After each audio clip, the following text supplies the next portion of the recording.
Yo, what's going on, Ghost here? Today I'm bringing you guys another comparison video between the Modern Warfare MP5 and LC10. Now I want to make this video because within this week there is going to be more than likely a FARA nerf, which is right now considered to be the best secondary in the game. And I wanted to shine some light on two potential weapons that right now I consider to be one of the strongest secondaries, but kind of like not slept on, but just not in the spotlight as much as the FARA. But these are the two weapons that I think are going to take over that secondary meta when that FARA nerf hits. But before we get into that, I want to say that if you're new to the channel, hit that subscribe button. We're on the road to 2K. Thank you in advance. And also, it's your boy's 18th birthday today. So, you know what I'm saying? If you could wish your boys a happy birthday, that'd be greatly appreciated as well. Nah, I'm just kidding, you have to do that. But it is your boy's birthday, big 18. And I just want to say thank you guys for making the last year one of the best years of my life. You guys are, setting the foundation for what could be a life-changing, I guess, thing, and I'm just very grateful, and this is to another year. But with that being said, man, let's get into the comparison. And here we have the recoil pattern for the base MP5. Now, this is something that I haven't done in a long-ass time, and to be honest, I can't even believe that up to this point in Warzone, I'm making a comparison video on this MP5. This is the original class setup. This is the, everyone knows this class setup. You've probably used it in your Warzone career. But yeah, man, it's one of the go-to class setups for me right now, or just guns, and it still hits, man. Now I know like it never really got nerfed, it never really got tuned or anything, but it just kind of fell out of the meta because so much better secondaries just rose and it made this gun get put in the shadows. But I mean, we already know what this gun can do. You know what I'm saying? I remember making so many comparison videos on this weapon back when just Warzone in its earlier stages. And man, I don't know, the things that I said for it was always the same because it was all true. But this MP5, man, is by far one of like my favorite secondaries of all time. Any meta with an MP5 is, I think, a good meta, and I think potentially with this being another meta in a few days, I think the game's gonna become really fun. This MP5, I think, is one of like the more, I want to say balanced, but like it feels like it's the most perfect for Warzone. It just has everything about it. I don't see it's OP, but it's also really good. And I just feel like it's a very fun gun. It feels rewarding getting kills with it. It's very smooth when you squad wipe teams. It's just everything about this gun. Just like I think it's one of the perfect weapons for Warzone. I don't know. I've never really heard complaints about the MP5.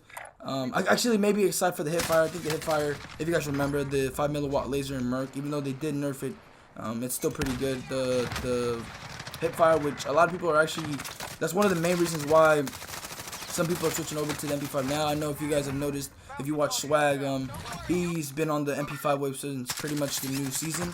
That's like the best gun for him as a secondary, and a lot of other people, including myself, has made this switch because I don't know, man. Like, I love the LC10, and the LC10 I still think is probably one of the best SMGs in the game, and even better than MP5. But this, like, just MP5, man. Maybe it's a nostalgic feeling, but I mean, it can't do anything wrong. Like, bro, the damage is great, mobility is amazing, and again, one thing that I always brought up was the animations for this gun. I think this gun has one of the smoothest animations in the game, and what I mean by that is like the slide canceling, just all of that, like B-hop and everything. Every animation with this gun feels so smooth, and just the movement with it feels amazing. And I don't even run double time anymore. So, imagine running double time in the collapse stock. Like, you're gonna be fucking flying, bro. But I don't know, man. I don't know. Maybe some of you guys are just tired of the MP5, and you won't make the switch just because you've already seen enough of the MP5, which is, reasonable. I can understand that. And maybe that's one of the reasons why, like, I like the MP5 so much right now. Is because I haven't used this gun in a while, since like before the integration. So it's been quite a few months since I've been like really using this religiously, and even after the integration, I never really touched it because of the other secondaries, and I just got away from using different metas with the MP5 because this gun like literally was the face of Warzone for a year. It was always there, always, every single meta, it always was there. I always was using it. This was the go-to SMG for me. So getting a break from it was really good for me, and now I'm in the full MP5 grind once again. Maybe some of you guys are there as well, but I think right now this is one of the more reliable SMGs. Even with the FARA being in its current state, I think it's easily a top 3 secondary in the game. I think the top 3 secondaries are the FARA, LC10, MP5. No specific order. That's just what I think it is. I don't know. Maybe you might disagree with me on that. Maybe some of you would agree with me on that. But if you look at how or what everyone is using right now, those are by far the more popular secondaries that I could think of. There might be another one. I may not be thinking of it, but that's besides the point. But anyways, man, with that being said, let's get into the LC10.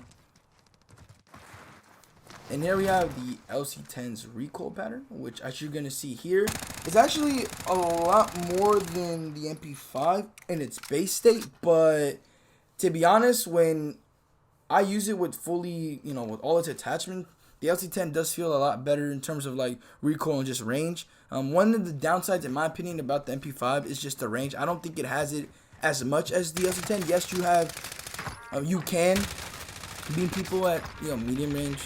But I think the LC10 does it a lot better because it simply does not move. While the MP5, when I was using it, it was a little bit more difficult to control. I'm not going to lie. Maybe it's because I haven't used it in a while, but it was a lot more difficult than the LC10. And at range, I kind of struggled in some gunfights. And I don't know. I just gotten accustomed to using my SMG at medium range because some of the SMGs that I run are pretty good for medium range and are pretty, I guess, easy to control when it comes to those ranges. But the MP5 was a little weird. But again, if you take into account that with MP5 your hip fire is pretty much, it's very accurate compared to like any other SMG in the game. I think that, because some people I know like to hip fire just not aim in at all, and I hate those people because I swear when I die to people that don't aim in, it triggers me so much. It triggers me so much when I die to someone that doesn't aim in. And MP5 is like that classical example of it being just unfair because you could literally hit all your shots just not aiming in. And it's actually ironic because there's a specific attachment combination for the Cold War MP5 where it too is really good at hip fire. It's crazy that both MP5s are like really good for hip firing. But again, the LC10, not really. You could obviously always hip fire with an SMG and it's probably pretty accurate, but I don't know. Like, I wouldn't see myself putting a laser on this LC10. I don't really think it needs it. I don't even think let's just do all that, and then I don't know. I don't know the combination. I wouldn't really change my class setup because I think my class setup is pretty good, pretty powerful. Again, man, damage-wise, the LC10 is amazing. And it's crazy because like they didn't even buff the damage, but it just received a bullet velocity buff, and it's made it feels 10 times stronger than its original. Compared to MP5 though, it's just like I don't know, I think it's a little bit slower on the fire rate. I don't know the actual statistics, so don't quote me on that. But, the MP5 does feel like it shoots a lot faster. Definitely sounds a lot faster, but, I could be wrong. Maybe it's just because the LC10 feels a lot more stable that it makes it feel like it has a slower fire rate. But, again, the damage makes up for it. And compared to an MP5, they're about the same, actually. To be honest, I think it's about the same. They're both very powerful, and the plus sides on both guns could just make someone lean towards one over the other. Like, what I'm saying? Again, the movement and just the smoothness of an MP5 can make you lean towards that. Because I had a friend that I tried to put on the LC10, but they went over to the MP5 because they were like, I don't know, the LC10 just doesn't feel right. Like, it doesn't, mobility-wise, movement-wise, it feels weird, awkward. And that's the same case with the Cold War MP5, aside from its recoil. But a lot of people, acknowledge that it's a powerful gun, but a lot of people just don't like the way it feels when you're moving. And I guess that's in some case for the LC10. I haven't really heard complaints about the LC10 being like too stiff or too weird in terms of movement, but I don't know, it's getting overshadowed by a lot of guns, maybe because of that factor. I don't feel that. Actually, I ain't gonna lie. Let me backtrack that. I do feel that a little bit now that I've been using the MP5. Just the whole, I'm a big movement guy, that's why I don't like double ARs, because moving with those two ARs is so slow. I feel awkward in close range combat, and it's just, I don't know, overall I just don't think it's, not for me. That's why I prefer SMGs a lot. And that's why I guess I'm leaning over towards an MP5 right now, because I just feel a lot more comfortable with it. And I don't know, maybe I would feel a lot better with the LC10, because I just, again, man, like, it's such a melter now. It's such a melter. And I just been loving it since it's come out. But this MP5, I feel like I can't go wrong with it. I just feel like everything about it is amazing. And I don't feel cheesy using it because, I don't think it's anything cheesy about the gun. I think it requires, pretty good amount of skill to be pretty good with it. and I don't think anyone could just pick it up and fry. Maybe I could be wrong with that. Some of you guys might have a different view on that, but that's just how I feel about it. But yeah, man, I don't know. Let me know what you guys think about the possibility of the MP5 becoming meta again. Would you be open to it, or would you be like, not again, man, another MP5 meta? Because, I know some people, again, will be very tired of seeing this gun as the face of, Warzone, which I can understand. But, I don't know. I don't think you could go wrong with the MP5 meta. Compared to the other sectors that we got, I definitely don't think you can go wrong with this. But again, man, let me know what you guys think about this. Do you think that the MP5 or LC10 will become meta in this next update? And, yeah, thank you guys for watching. See you guys later, and I'm out. Peace.